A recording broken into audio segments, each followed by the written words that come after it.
Thank you. Sorry for that technical difficulty. Now for a few housekeeping details before we begin the presentation. For copyright reasons, we ask that you do not attempt to record this program with any device. Also, if you have questions during the program, please use the chat box feature, which will be monitored by Kathy Justice, our Director of Education. At the end of the program, Kathy will present the questions to our presenters at the end of the program. If you have other questions, you can always email Kathy at education@wolfriver.org. Now, we're very excited to have two very special guests tonight presenting. That would be Mr. Cassius Cash, is currently serving as the 16th Superintendent of the Great Smoky Mountains National Park. He's the former Superintendent of Boston National Historic Park and Boston African American National Historic Site. And in 2015, he became the first African American Superintendent of the Great Smoky Mountains National Park. Great Smoky Mountain National Park is the most visited national park in the United States, exceeding over 12.5 million guests in 2019. I'm sure that increased in 2020. Mr. Cash, especially important, was born in Memphis, Tennessee, and Mr. Cash attributes some of his earliest interest in the natural world to watching Mutual of Omaha's Wild Kingdom on TV, an interest which was further solidified through participating in outdoor excursions with the Memphis Boy Scout Troop 511. Along with Mr. Cash is Dana Soehn, who is the management assistant and park spokesman at the Great Smoky Mountains National Park.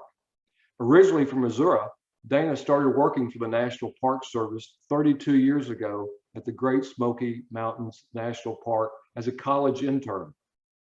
She received her Bachelor of Science in Wildlife and Fisheries Biology at the University of Tennessee and a Master of Science in Wildlife and Fisheries Science at West Virginia University, while continuing to work seasonally in the Smokies. She has worked permanently at the park since 1996 in resource management and science, resource education, volunteer outreach, and now as the park spokesman and management assistant. I'm very pleased to welcome you tonight, our two very special presenters, Cassius and Dana. Cassius and Dana, welcome and take it over. Thank you.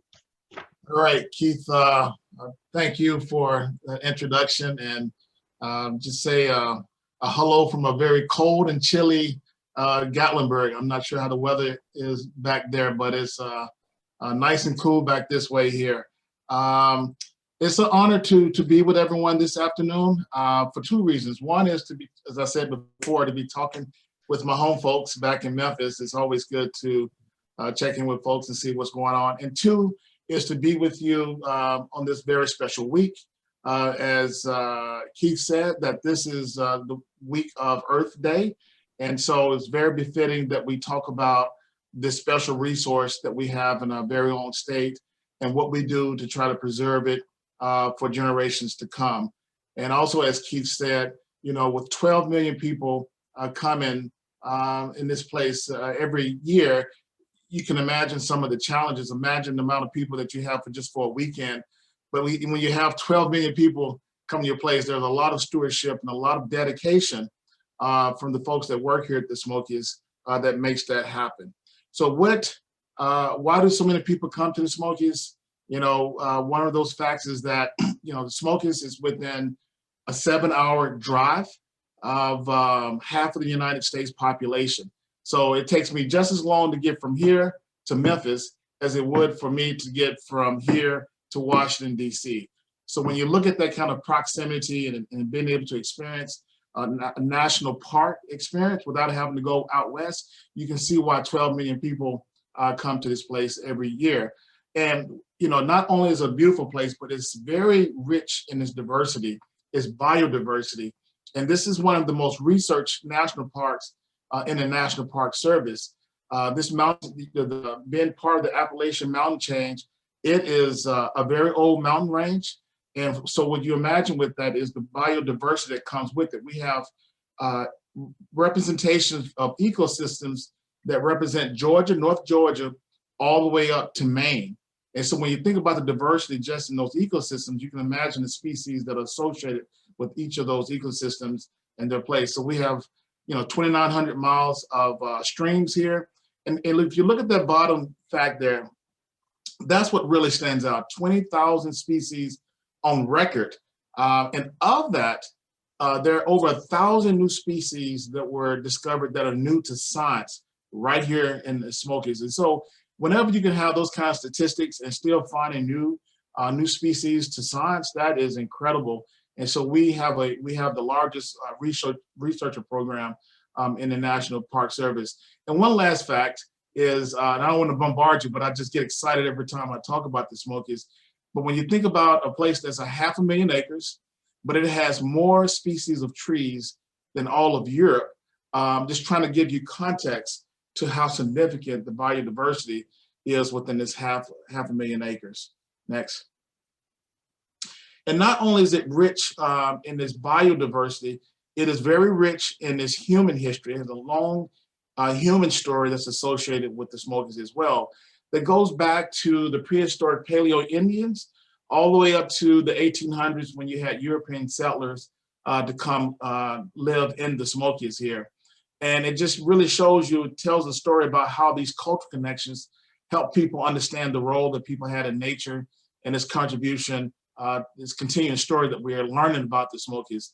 And one of the exciting things that we are researching here in the Smokies now is that, you look at, see how many cemeteries, we talked about amount of cemeteries that we keep up, maintain in this grave, 150 family cemeteries. But some of these cemeteries are African-American cemeteries. And there's an untold story about this. So we have researchers as we speak that are trying to stitch together the story about how African-Americans lived and worked and interchanged with this land here. And so it is my hope one day that we'll be talking about, we talk about the Native Americans, the indigenous people now, we talk about the European settlers, and it's my hope, not in the too far distance, that we'll be able to talk about the African Americans and their story in this part. And that's important because I always tell people when we try to connect with the next generation of users, it is most powerful when you can see yourself in the story, right? And when you can make those connections about your interaction or your race or your ethnicity as part of a special place of the Smokies, that kind of generates the next generation of user supporters and advocates. And I tell people all the time, we brag about 12 million people coming to this park. I like to joke with other superintendents because when you think about it, the next park that's even close to us in visitation is the Grand Canyon, right? And that's about 5 to 6 million visitors.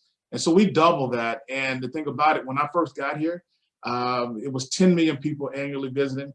And there's no doubt in my mind now that we're going to reach 13 million people this year. And you'll see that while we're saying that when Dana does her portion of the presentation here.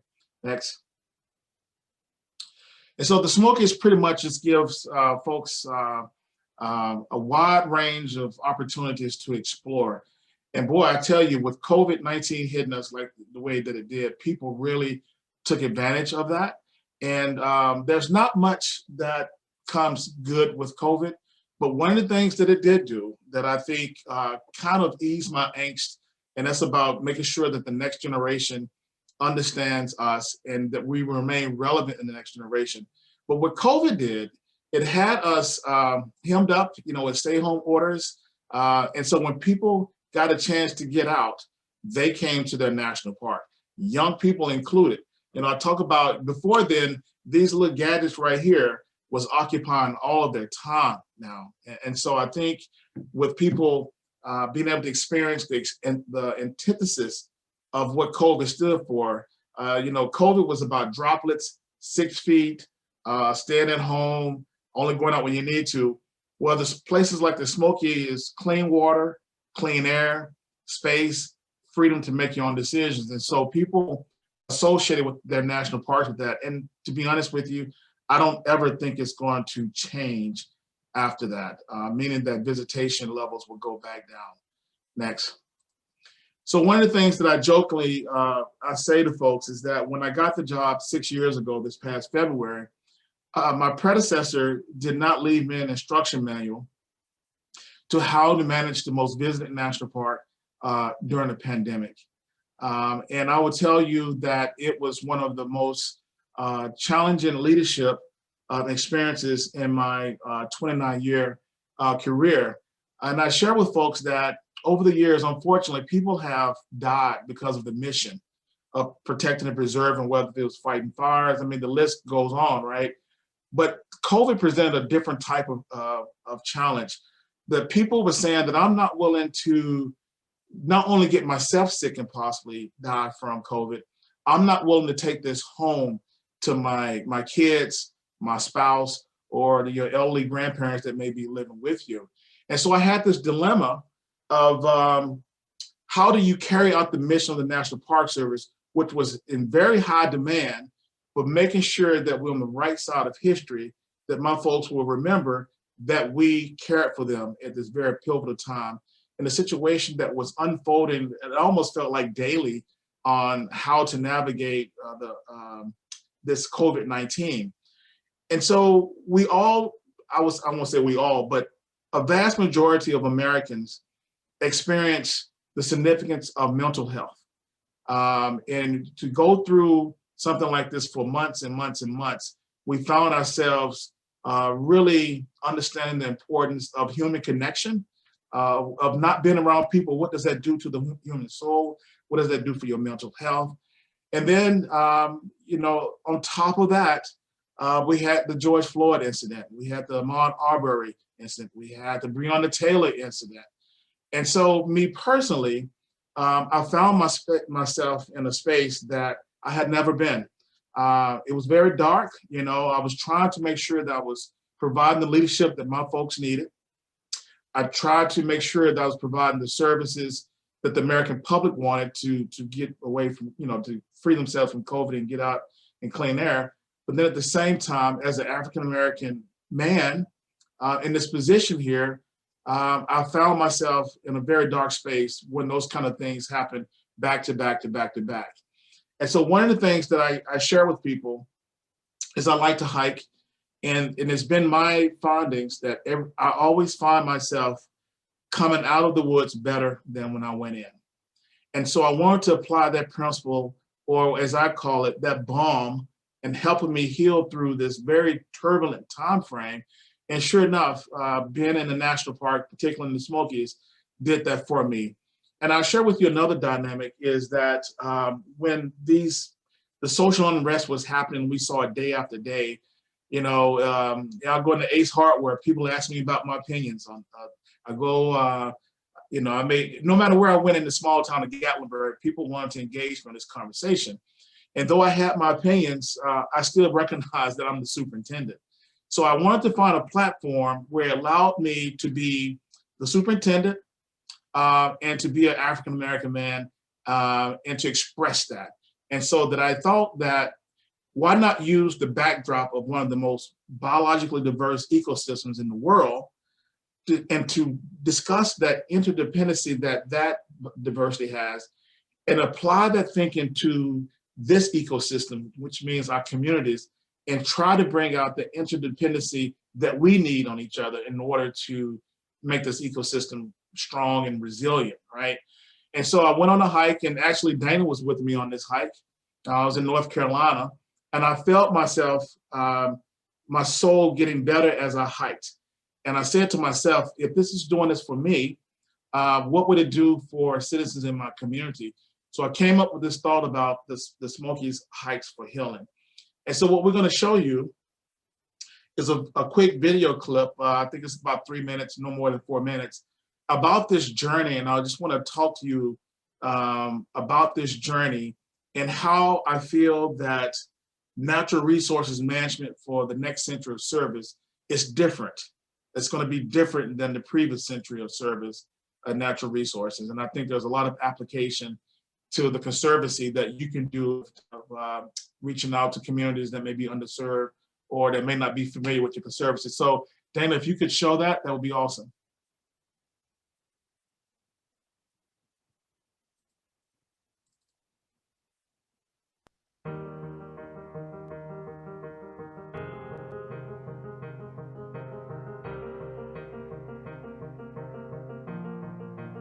In a year of unprecedented and historic events, we have perhaps never needed our parks and public lands more as a place to retreat, renew, and find common ground through a love of the outdoors.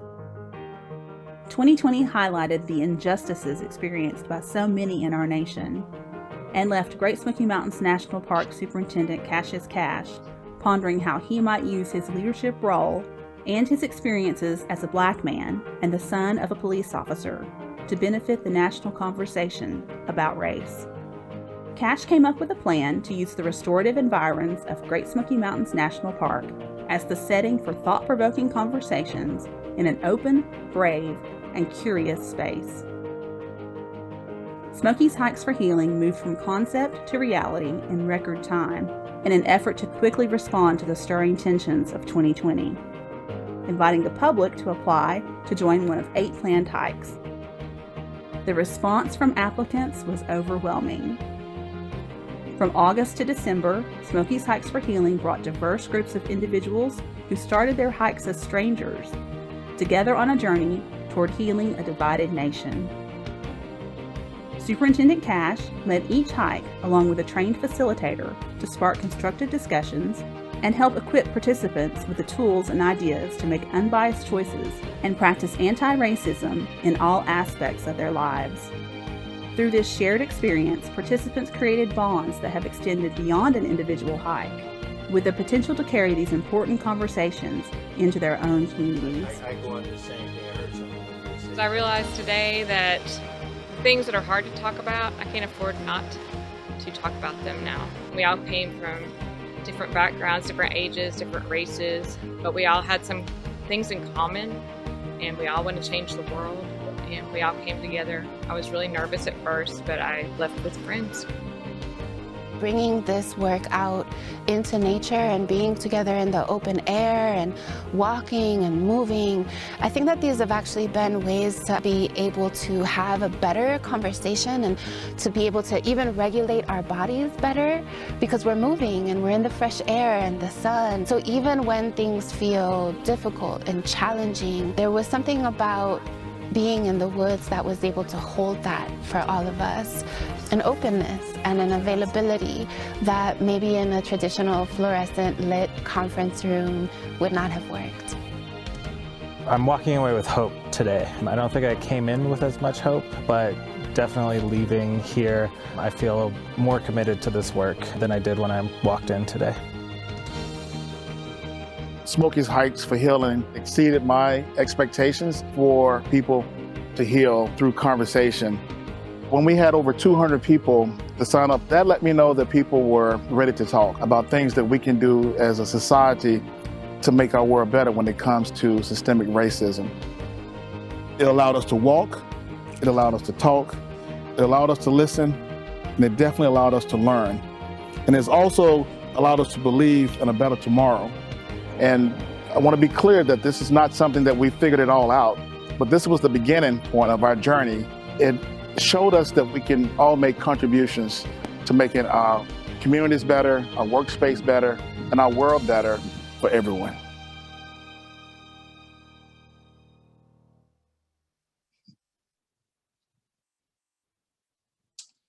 Thank you. I get emotional every time I see that clip there because I remember every journey.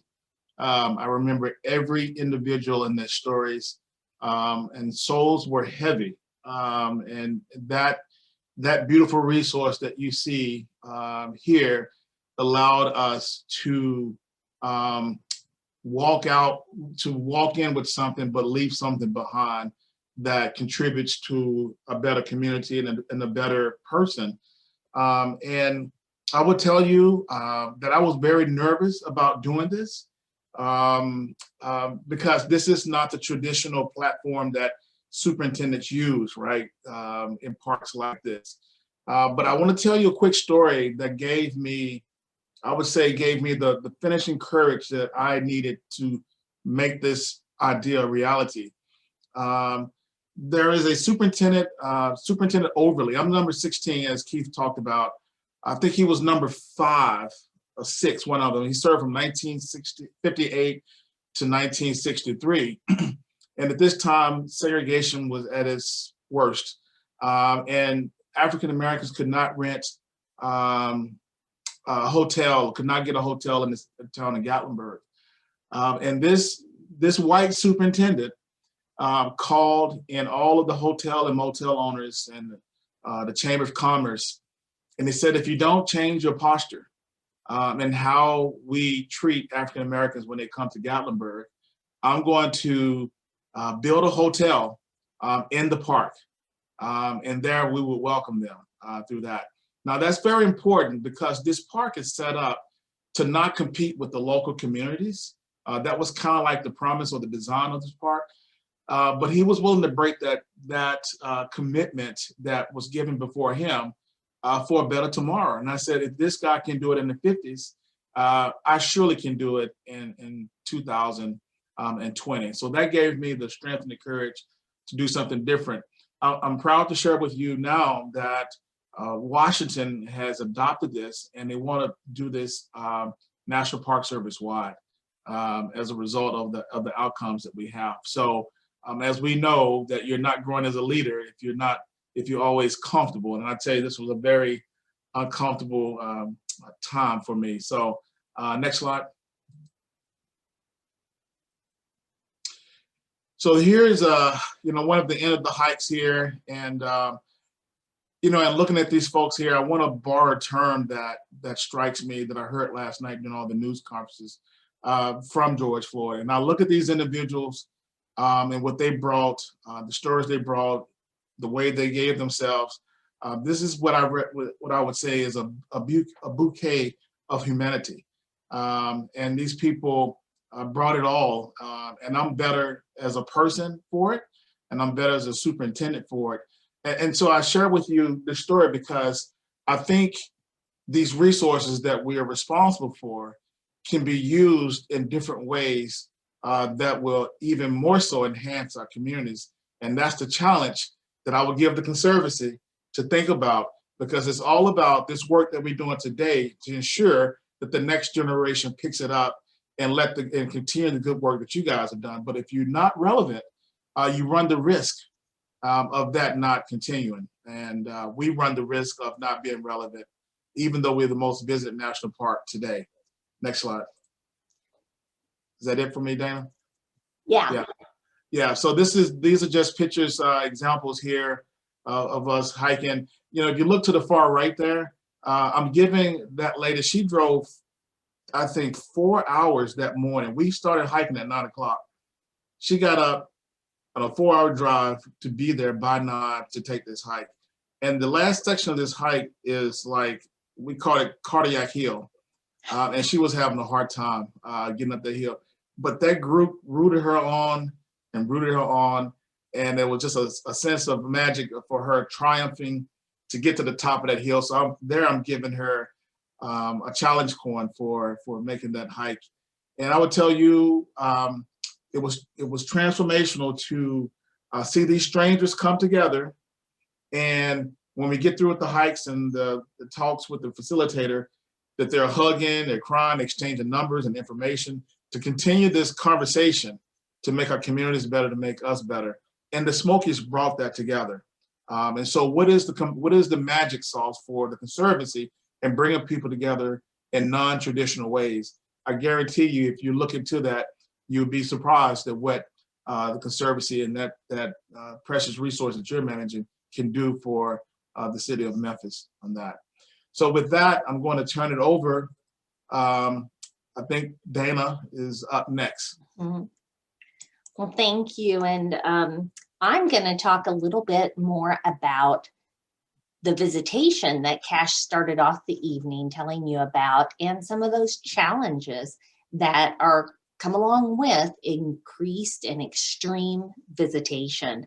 And I'm going to really kind of focus in tonight on the experience that we had after the park had closed for 46 days last spring for the pandemic. So we were closed March into May for 46 days. We started opening up, and by June, most of our park was accessible. And so what I'm showing and sharing with you today is that response that Cash spoke about. At the end of the year, we ended up with the second highest visitation on record. And this is only the second time in park history that we've exceeded over 12 million visits. And again, all of that use concentrated between June and December. Each month was a record month. And I know this slide is a little busy, but what I wanted to point out by it is that our 10-year average was already at an increased level. And then in 2019, we had our record year. Now, when you look at 2020, you see how the visitation post kind of that pandemic closure just blew the socks off of 2019. And particularly you take a month like October, whereas Cash talked about those 130 different species of trees that are all changing colors. That's when we already have some of our highest levels of congestion. And you see here just how many more people, 500,000 more people came to experience the Smokies in October. And this use is just adding to a long-term trend that, again, we have in rising visitation. So what's happening in 2021? Well, kind of seems like more of the same. January and February, these 2 winter months, when normally we don't ever exceed 300,000, 400,000 visitors, but we were over 500 million visitors in both of those winter months. We usually don't see that until the March spring break period. And then what happened in March? We experienced visitation that we normally don't see until Memorial Day. So nearly at, over 900,000 and pushing 1 million in March this year. And the significant thing is these are months when our seasonal staff is not on. So 1/3 of our workforce is not here to help us care for the park. So what does this kind of visitation mean for the park?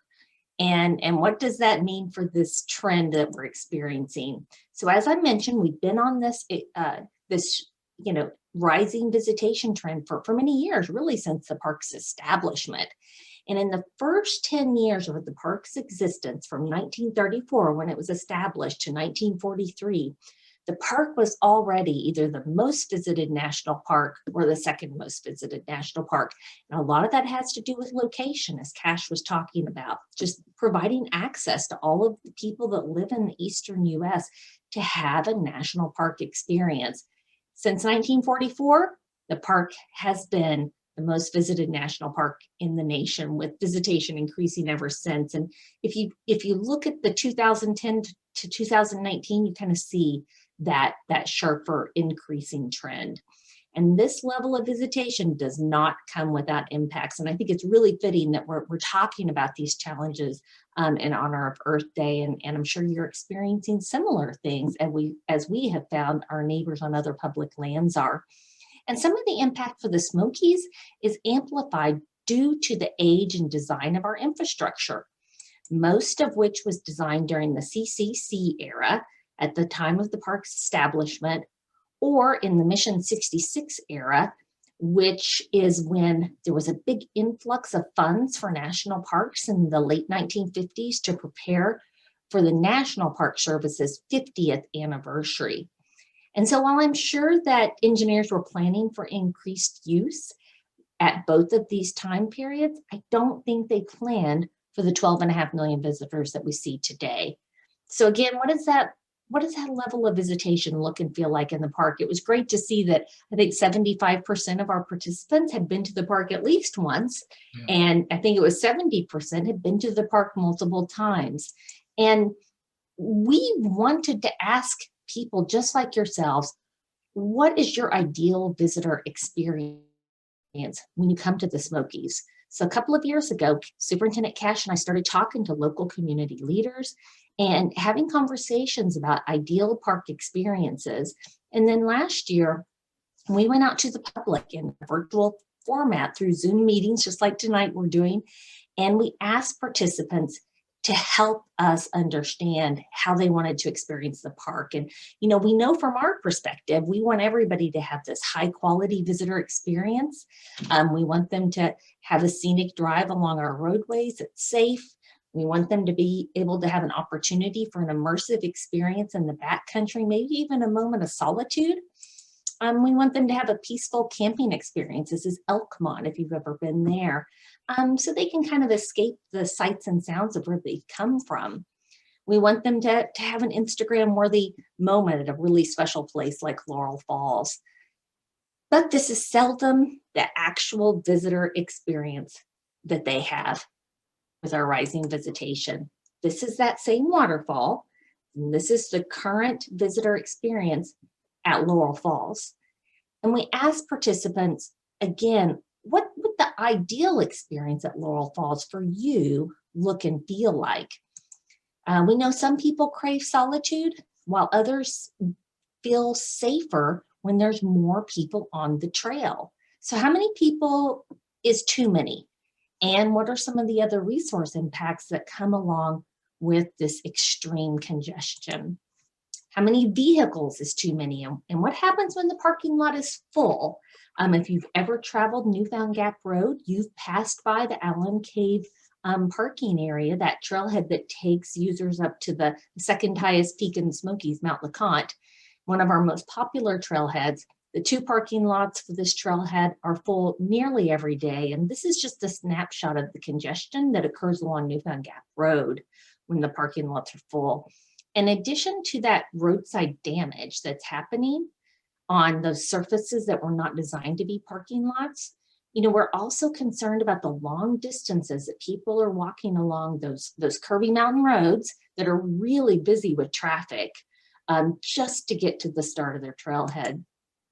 Now, these photos were taken at one of our secondary entrances last summer, a place called Big Creek in North Carolina. And it's just an example of how we often will use, no parking signs or split rail fences or boulders to try to deter people from parking on surfaces that are not sustainable. But we find that people disregard those obstacles, or they move them, or they just park further down the road beyond them and frankly, just disturb more areas. This is the damage that was left behind at Big Creek when they just took out the entire split rail fence last summer. So again, how much congestion is acceptable for a visit? Now, this is an image from Cades Cove. If you've been there, you might have sat in traffic like this. It's an 11-mile loop road, and with wildlife jams and just the congestion, it can take 3 to 4 hours for visitors to drive it. For some people, that's okay. They know that's what they're getting into. But for most people, it's unacceptable. And we've had some pretty serious cases of road rage.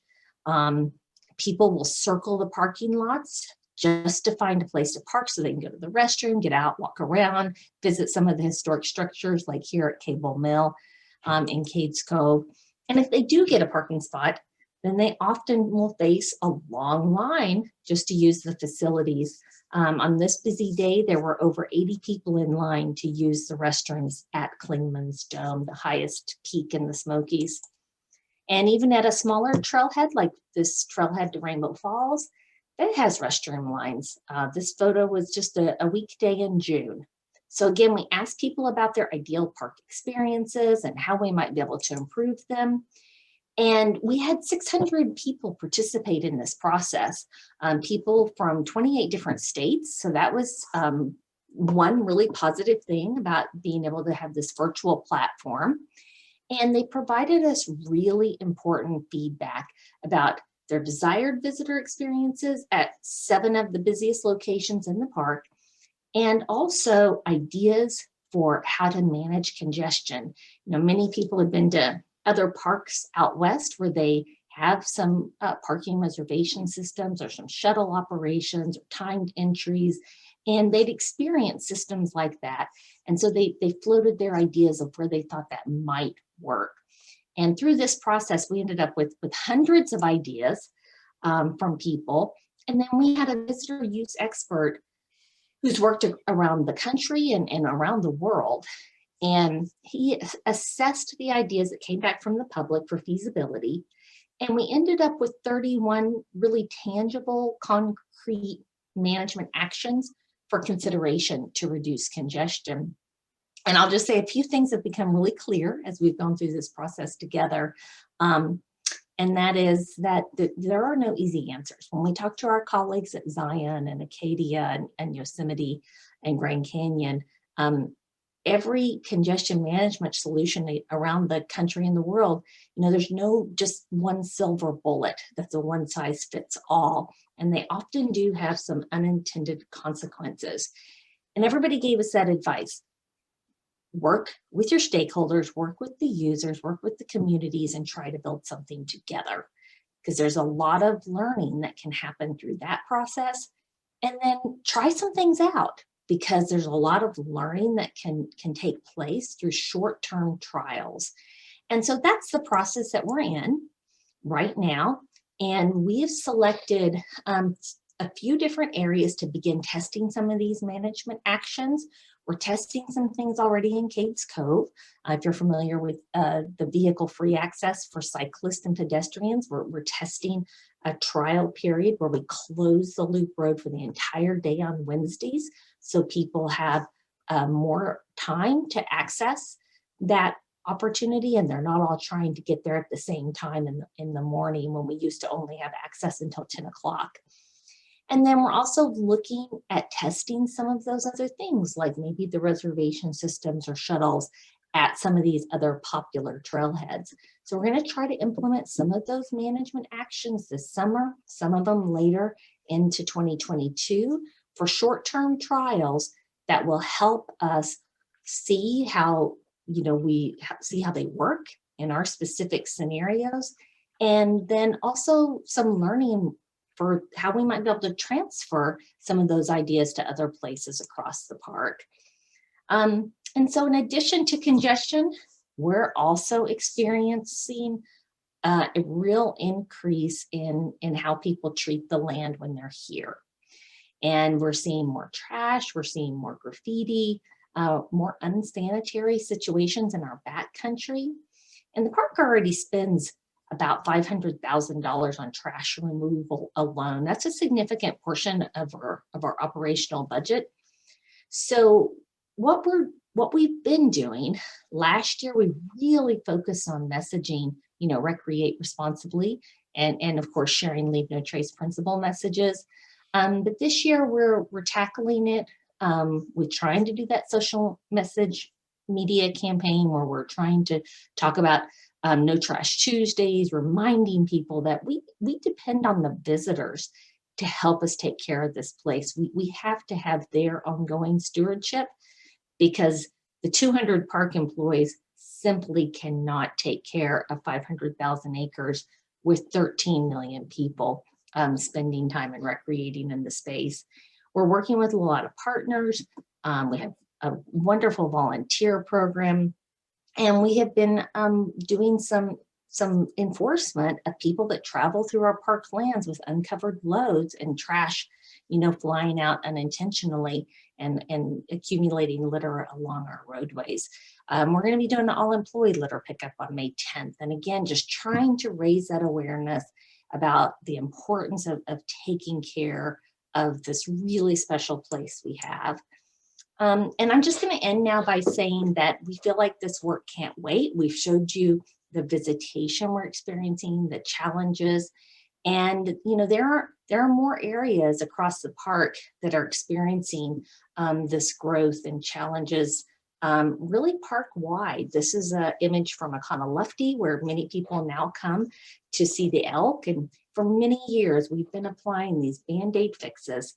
We have just put more volunteers out to try to move traffic along. We've had some limited shuttle services to try to have access for people, and we've mitigated resource damage through programs like our Trails Forever, where we've really hardened some of the most used trails in the park so they could sustain more visitation. But with the visitation trends we're experiencing, and again, I bring this slide back up, just that last decade, and we also at the same time have a decreasing trend in our employee base. There's just simply fewer of us to do the doing. So we're at a point where it's important that we take this on especially while we see this increased visitation and understanding that this patchwork approach that we've tried to apply is just simply not sustainable. So I'd say stay tuned for updates. If you're coming back to the Smokies, check in with us. We have a lot of work ahead, and we really need everybody to stay involved. And I think no matter how many times you visit, the stewardship you practice while you're in the park makes a tremendous difference. And we also depend on our partners. And I will turn it back over to Cash just to talk about this important connection and relationship as we take care of the park. Yeah, so thank you, Dana, and good job as always on laying that out, this complex issue out in very concise and succinct way. I can't talk this evening. So our budget is around $20 million annually. That's appropriated dollars. That's a lot of money to you and I personally in our bank accounts, but I can assure you, taking care of park, as you see now, that's this busy, it's not much, right? And so I always take this opportunity, these types of opportunities, to brag about what I consider the secret weapons of the Smokies, if you will. So let's start with the Friends of the Smokies. The Friends of the Smokies is a philanthropic organization that was started back in the early 90s. And it was based off an ideal where some people came together to take care of a need dealing with some infrastructure in the park. And the superintendent at the time said that we didn't have the funding to do that. So they got these folks together. I think there's 1993, Dana? 93? And 20 some plus years later, they've raised over $65 million for the park. And so we submit annual project needs to them on an annual basis, and they help us get these projects done, because the fact of the matter is that at least almost 90% of my appropriated dollars goes toward personnel costs. So there's very little for projects to go beyond the appropriated dollars. There's very little beyond personnel costs to go towards project. Next is the Great Smoky Mountains Association. Their association was started back in the 50s. And if you've been to the Smokies and if you've gone into those bookstores, visitor centers, I should say, and you see bookstores where you go buy your little trinkets and souvenirs to bring back to family members, well, what you're doing is you're helping the park, because a significant portion of those proceeds come back to the park as well. And GSMA, as we call them, their primary mission is to help us with science and education projects. They also help us with a lot of our seasonal hiring of interns that help us in the summer, where we do resource education program for local schools and school groups, things of that nature. And then the really secret weapon is that volunteer group. We have one of the largest volunteer groups and I would say in the National Park Service. And when I say large, I'm talking about almost 3,000 people on an annual basis helping us manage this park. And they are an integral part of every aspect of our operation, whether it's from helping with bear jams or elk jams, moving people along, or if it's for helping us test the water quality of that 2,900 miles of streams that I talked about, or being at the front desk in the business center. So that we cannot do much without our volunteers. And it was a sobering reminder during COVID, because when we opened the park back up, the volunteers for the most part didn't come because of the age group and category they were in.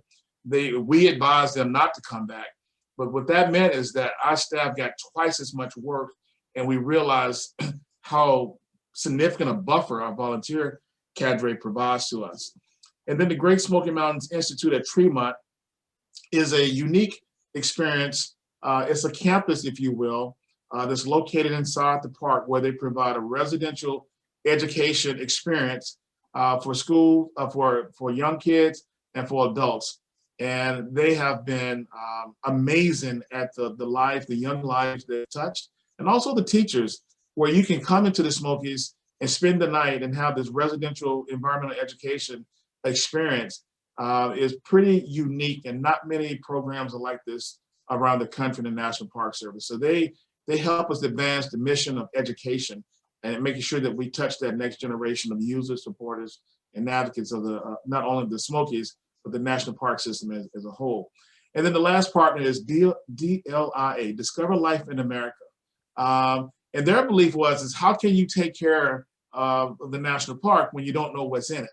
All right, and that makes sense, common horse sense, right? So this organization is pretty much the arm that organizes the research, as far as researchers from all around the world that come and identify these species. And they've helped us catalog those 20,000 species that I talked to you about through a system called All Taxa Biota. I'm missing the last letter. Biodiversity. Okay. All taxa by inventory. Okay. All taxa by, yeah. So we rely on them of helping us catalog these species, and they're the organization that's keeping that accurate number of letting us know how many new species to science that have been found in the park. So with these 5 partners, a lot of the things that we've been bragging to you about this afternoon about what we do would not be possible if it were not for these partner organizations there. So I just wanted to put a plug in for these organizations, and if you ever want to join one of them, I'm sure they would welcome you with open arms. So I think that's the last slide. Yeah, thank you. That's it for us, Keith. Okay, this is Kathy. I'm coming on the video, and I'm going to be asking you some questions. The first one, I'm sure, there I am. Thank you so much for a wonderful presentation. It was both inspiring and sobering. First question we'll have to get out of the way is for you, Cash. How did you get your name, and is there a link to Cassius Clay? Yes, I was born in 1968 in Memphis there when Cassius Clay was at his prime, and he stood for a lot more, if you remember, than boxing back in the 60s, right? He was an icon. And so here's a trivia question for whoever asked me that. Anyone knows Cassius Clay, the boxer's middle name? Any takers on that? Yes. Oh, no, I'm sorry. I'm looking for messages in the, I don't know. Okay, so Cassius Clay's middle name was Marcellius, which is my middle name as well. So it was no doubt in my mind that I was named after him. So yes, that's, and here's the last bit. I've been at major functions, about to speak to 100, 200 people at a time, and the person gets up there like Keith did to introduce me and gets up there and say, now I bring to you Mr. Superintendent Cassius Clay. And with all seriousness, and didn't realize what he had said. So yeah. Okay, thank you. And I guess I'll just ask these questions, and whoever, you can just decide who should answer it. So was your attendance increased just by day trippers or locals or from more out of towners? I'll take a guess, but if I had to bet, I think it's more out of towners that came again to come to the mountains, and again to be within a day's drive. I think people took advantage solely of that, and I think also getting at what Dana talked about, the increased traffic. I mean, even though we're getting a new audience, if you will, with national parks coming during COVID, I think part of that increased trash piece is that they're new. And the ethics that are surrounding being in a national park, hopefully over a period of time, that'll be a learned behavior to continue to come. That's my hope, my fingers crossed anyway. Right. And I'll just add that unfortunately, we don't have those statistics. I would love to know the answer to that question too. About every decade, the National Park Service encourages parks to do that kind of visitor demographic study. And we haven't had one in our park since 2008. But we're experimenting with some new tools to see if we might be able to get at some of that information, so we can better determine not only where people are from, that's interesting, but length of stay.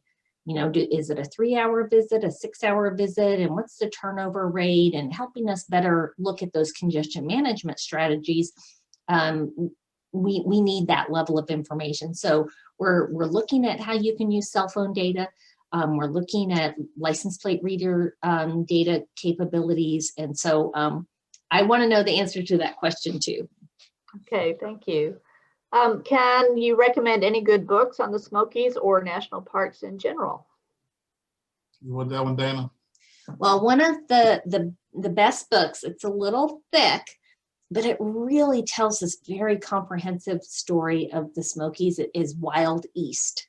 And it just speaks to that concept that Cash opened us up with about what an important place this has been for people to have a national park experience. Most people will never get to a Yellowstone or a Yosemite, or if they do, it's a bucket list, opportunity for them.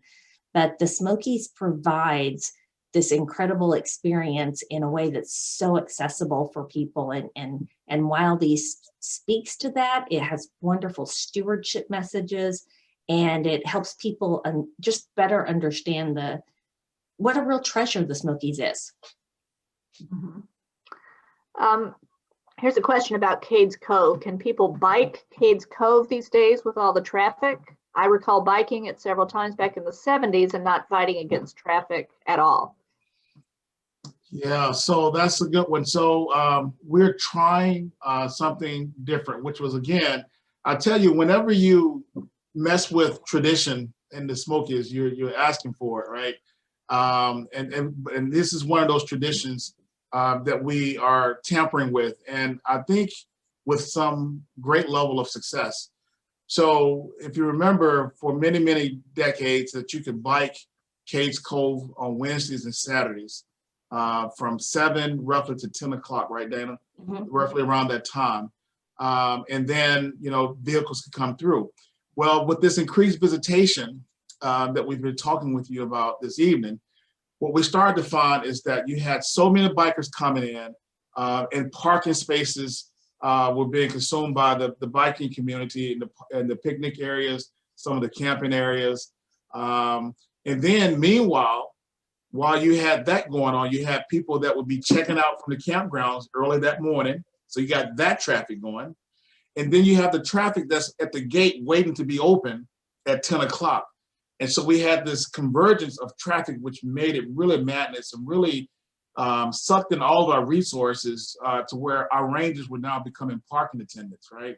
So one of the things I pride our leadership team on is that we have an environment of learning, that there's no bad idea, and that any idea that comes from any rank of the organization will be strongly considered. So that's what happened with the employees that work at Cades Cove. They came up with this concept about what if we would try a vehicle-free day, right? And that way that we can stretch out the visitation over a period of time instead of truncated within a 3-hour time span. And I got a lot of letters of support last year. Of course, there was some pushback, and I could go on and on about what the rationale was, but I would tell you that to go around Cades Cove and see a family picnicking in the fields now, which you could not see before then, it really takes you back a period of time of how this particular area of the park was enjoyed for many, many years. And so, yeah, come on, starting in May on Wednesdays, every Wednesday from May into September. I always miss it. Is it September? September 1st. Because September the 1st. rest of the Cades Cove is going to be closed this particular September for paving. Right. So yeah, you got to come and try a vehicle-free day, and just think about that you can go to work, and then if you're local, if you go to work and get off, and you can still come enjoy Cades Cove for the day. So I think it's pretty awesome, and I think we're going to stick with it. We're still fine-tuning some things, but I think we're going to stick with it. That's great. Here's another question. How much have the recent significant park fee increases helped with the overall pictures? Did the increased revenues make an impact or not? So that's another big draw to why we're the most visited national park. One is proximity, and two is the cost to get in, which is free. And I think we're one of the few parks of this size that you don't have a entrance fee into what you would pay like for Acadia or Grand Canyon, which could be like $35 a car, something like that. And I will share with you that is a ongoing discussion. I don't know what's going to happen in the future on that, but when you look at this kind of visitation and you look, if you remember that graph, the visitation going up and the number of employees going down, something is going to have to give if we are to keep this this precious resource intact for the future generations. Thank you. How do you solicit new volunteers? Well, we're talking to the former park volunteer coordinator here. Dana, you want to talk about that? So we always are accepting applications for volunteers. And so there's a portal on our website, but then we also will strategically send out a news release in the media, social media, whenever we have like a new volunteer opportunity that we're really recruiting for. And so that happens usually in the spring, where we put out a push that says, hey, we're really looking for new volunteers. Right now, we're looking for new volunteers to help us with some preventative search and rescue roving on some of those heavily used trails. And it's a brand new program. So we're looking for more people to assist us. But I think as Cash mentioned, you know, we have over 2,000 volunteers who help us in roughly 40 different specific roles across the park. And then we also try to offer during the summer months opportunities once a week. We call them Smoky service days, where people can almost like a drop in. You just have to sign up the day before, because we find even some of our people that are camping or here for a vacation, especially if they have teenagers, they're trying to do some service projects, or families that really do just want to give back as a part of their visit, that those 3-hour service opportunities are pretty popular. So several different ways for people to be a part of our volunteer program. Okay, thank you. Here is a comment and a question. My wife and I are avid national park advocates, and appreciate all that you are doing. But until tonight, never heard that impactful message about significant increased attendance against the significant cuts that you have endured. Is there a way to get that message out just in general to make more friendlies of the national parks, like my wife and myself, aware in order to generate more support for you? Well, that's why we're up at 8:30 tonight talking with you, right? I mean, every time we get a chance to talk about it, we do that. I would say, fault to our own, we have been shy about talking about these challenges. We would just grit our teeth and make it work year in and year out. And so we've been, you know, giving our full-throated spiel about this is a great place to be, but let us tell you what it takes to run it. And then you read between the lines, like you're doing tonight, about what can we do to make sure they stay around. And I think that every time that we can get a chance to do that, then I think we're doing right by the park to tell that story.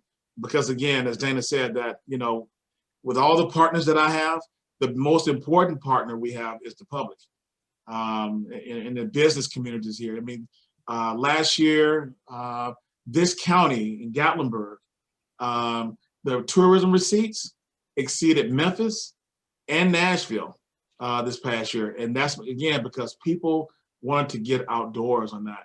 And so that was an eye-popping thing and a reminder to folks that the Smokies is a huge economic generator. And the year before that, they generated $1.1 billion in tourism dollars. And so that's real money on that. So, yeah. Wow. How safe is it for a single woman to explore the park? I can't speak to that one. Well, I will say that we always tell people that, you know, there's a lot of people in the park, so you should take the same precautions as you would in any public space, because you're sharing it with the public. But I do a lot of solo hiking. My husband's a park ranger and has odd schedules and has throughout our 30-year marriage. And so I do a lot of solo hiking, and I've always felt very safe. I day hike a lot by myself. And, you know, one thing that I will tell women who may be doing it for the first time is pick a trail that you know you're going to see other people. There are still trails with 850 miles of trails in this park where you won't see a soul the whole day. So you need to choose wisely and, you know, make sure that you're taking all those precautions, including like really knowing how you're going to act if you run into a bear, and knowing those precautions that you need to take to separate yourself and make space for the bear to pass. So there are different things that you need to do to make sure you're adequately prepared. And the safest thing is always to hike in groups of 2 and 3. And let people know, if you're going by yourself, let people know where you're going. You'll be surprised of how many search and rescues we've had in this park. And we're starting from scratch.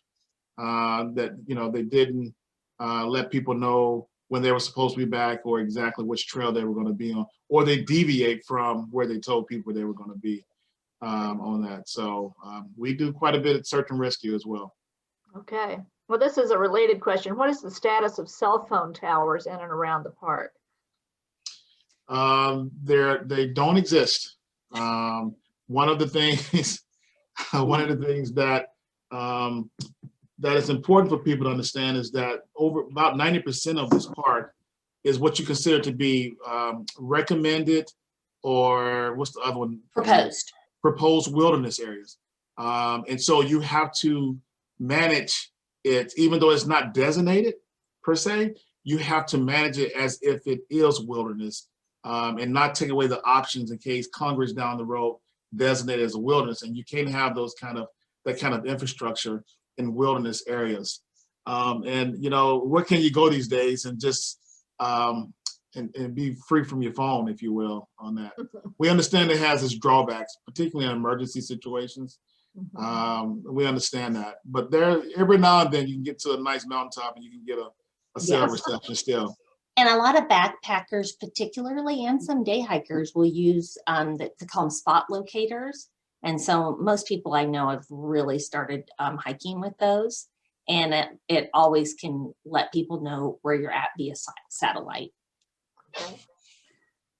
Here is a comment thanking you for your presentation, which was very well done. And can you share an example of a new species discovered in Great Smoky Mountains National Park?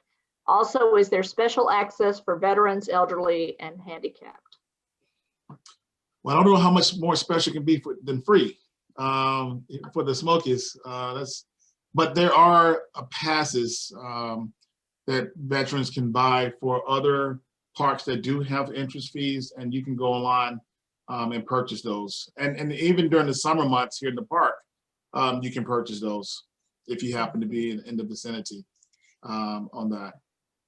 And so, like, I'll just give an example, those annual passes, which are really a great bargain when you start looking at the price tags of national park entrance fees. I think they're $70 roughly. And for a veteran, it's $10, you know, so there are some advantages. And at our park, camping, if you're a veteran, you're able to receive reduced rates for your camping fees. That's true. Yeah. And as far as species, I don't have them at the tip of my tongue, but there are a lot of new fungi that are being discovered here. That seems to be the biggest category of new findings. But I know there are some insects as well, but I don't have them at the tip of my tongue. Well, I'll share one fun one just because we're talking to our Tennesseans. Right. And this happened several years ago, but one of the species that was discovered when they looked at it under a microscope is a little springtail, a small insect. It had a pattern on it that was kind of like red and black plaid. And that scientist, if you discover a species in new science, you get to name it. And so that scientist wanted to honor the support, long-term support that we had in this part of the country from a former mayor, a former governor, and former senator, Lamar Alexander. And I think many of you might remember when he walked the state in his red and black plaid. And so they named that springtail after him. That's great. Back to the veterans, elderly, and handicapped. The questioner sent another comment meaning physical access, and I think they mean ADA compliant trails. Yeah. Right. So one of my beliefs, again, is the park needs to be welcoming and inclusive to all able-bodied people, right? And that's one of the things that I've been on my folks about every year that I've been here. So we're trying something different. For example, if you go to this summer, we're building an ADA trail from the parking lot to one of the cabins, the log cabins in Cades Cove, that will allow people of all able bodies to access that cultural resource, to learn about that human history. And that would be the first particular ADA accessible trail that we've intentionally designed in the park on that. And so that's the beginning. So we're trying to take landscapes that lends itself to that kind of accessibility and capitalizing on it. So we're very proud to be having that accessible trail done this summer that goes to one of the log cabins. And I'll just add that each one, we have 10 campgrounds, 10 picnic areas, and each one of those has fully accessible sites. And so that means that, the picnic tables have the cutouts so somebody in a wheelchair can easily get to it. They're the right grade. And that they also have like the fire pits are made to where the grate, if you wanted to grill on that fire pit, are at an accessible height. And we also have some locations that have electric, more and more people need a CPAP machine or have a use for something electronic to help them. And then I think as Cash mentioned, there's very few trails by design in the park, and this is really exciting to allow this special access in Cades Cove. We do have one handicap accessible trail. It's about a mile in length, and it's called the Sugarland Valley Nature Trail. And it was designed specifically so that, all of the signage, all of the displays as you go around are at a height for wheelchairs, but they're also for visually impaired. It's a lot of touch and feel. I don't know that you should do that during the pandemic, but in any case, they're raised and things like that. And there's some experiences if you have hearing issues where it is for somebody, they can read and try to help describe to people what they're experiencing on that nature trail. Okay, and I think this is the last question. It's about wildlife conflicts. Has increased usage led to increased wildlife conflicts or negative impacts on wildlife in the park? Well, I'll take an initial stab at it. I will say that with the increased visitation, there have been more, I would say, interactions. Because of, I want to give them benefit of the doubt when I say this, but people just not knowing any better about why it's not a cool thing to habituate a bear by feeding them, right? Or the same thing with elk on the North Carolina side. And so there are incidences where we would have a bear go into someone's tent because someone has a backpack in there with food in it. This bear has been previously habituated. And so we have to deal with those bears. And so we're just trying to make the connection. As much as you love these bears and you come from many hours of drive to come see them, that you're not doing that bear or elk a favor when you're feeding it. And they will remind you here and there that they are wild animals. And you'd be surprised that when people say you're going to the park, this is not a city park. Things here will hurt you if you don't respect it. And so we try to get that message out to folks on that. So feeding the bears is a big issue in this park that we're really trying to get on top of with signage and reminding people to stay 50 feet back and things of that nature. Anything I missed, Dana? I think just the importance, if our wildlife biologist was here, he would say it's all about food and trash. And when you have over 12 million visitors and you have one of the highest black bear densities anywhere in the world, we have over 1,800 black bears in the park. And so there's no other space that supports black bears that has that level of density. And then that density of people experiencing the park, both in the front country, but also 800 miles in the back country with 100 backcountry campsites. So we we work around the clock to make sure at those 100 backcountry campsites, we're not depending on people to know how to store their food. We have built cable systems to make it really easy with a pulley system. So there's no reason why food should not be stored properly. And then in the front country, we require that people never leave food or their coolers, anything out at their site when they're not physically present making food. And it's something we are vigilant about.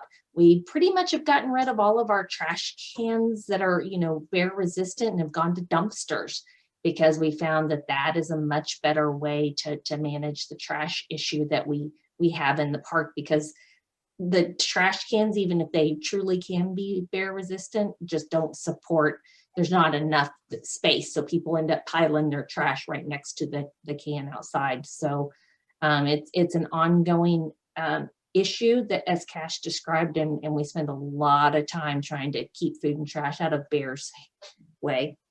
Right. Well, that's it for the questions. Thank you so much. I'm going to turn the show back over to Keith to wrap us up. Thanks so much.